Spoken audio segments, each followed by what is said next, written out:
You left, and I want to hear a little bit about why you left, how you were feeling when you left, and then what it was like for you. And what actually, let's just start there. I'll ask the other one after, but what prompted you to leave? Why did you leave, and how are you feeling at this point? Because you were there, what, 7, 8 days, I think?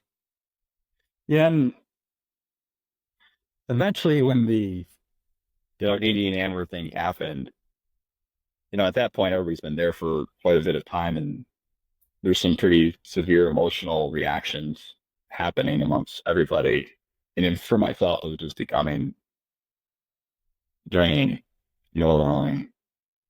And I wasn't going to get engaged. I made that pretty clear, I think, at that point with AD. And I think that was a part of what she wanted to accomplish with the experience, and I respected that. And I just thought the best thing that I could do for her at that point was to let her go so that she can move forward with somebody else, which is an incredibly difficult decision, especially because I knew that conversation that I was going to have with her was most likely if I was going to be on the show. I knew that conversation was the one that was probably going to be shown.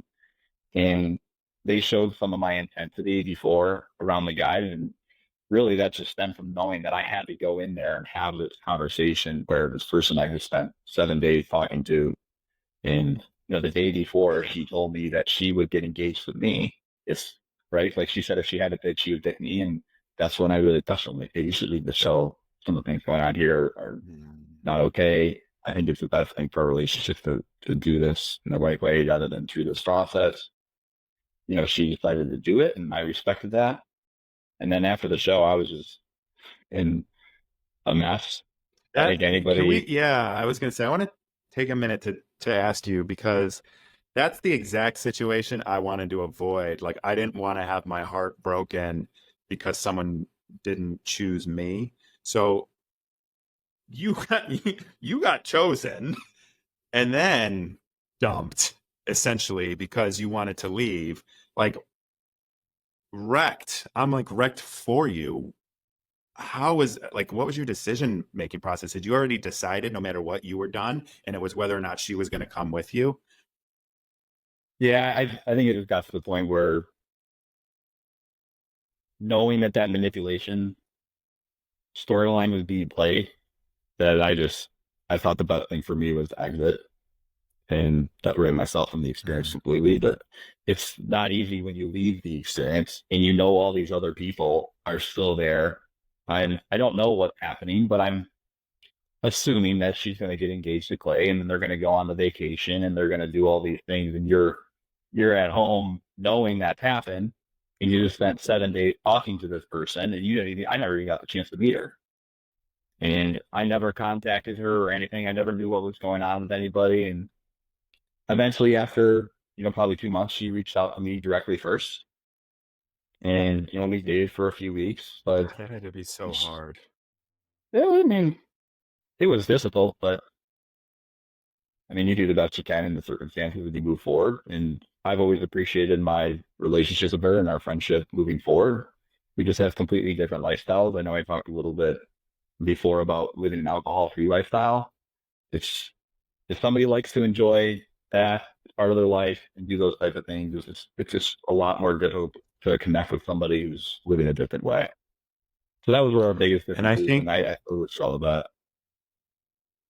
you know what I unfortunately experienced with this and my divorce because this environment is so structured and so unrealistic to how real life is.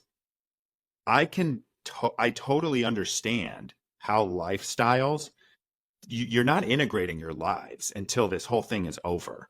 And that's when you need the support and the help. But like that's also when you're already married. So if you find out you're incompatible in your lifestyles, you can't find that out until you're already married, giving this show all that content, right? So I think looking on how you thought about that is something that every single person who ever goes on a dating show with consequences and ramifications of a marriage need to consider that. So I thank you for sharing that because that's one of the hardest things is you don't get to integrate your lives in any real way whatsoever. It's all manufactured.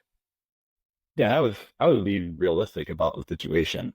I mean, it is pretty wild to think that you're going to propose to somebody without ever meeting them in person. And there's a lot of risk there too, because you may not potentially have that physical chemistry, or you may not have any lifestyles, or go to a ball game together, or whatever the circumstances might be. And I knew that. And I think you saw some of that with playing her, just a little bit different in terms of those things. And as I'm watching them to do it, I was like constantly envisioning myself of what was that for them. And I can't imagine the type of stress knowing that you have to make a decision at the altar and the time frame is so short. That to me, I just did not believe that I wanted to put myself in that type of situation. Because if you go there and you do it, you say no, I mean, you're almost guaranteeing yourself that you're going to be ridiculed and potentially posted as the villain.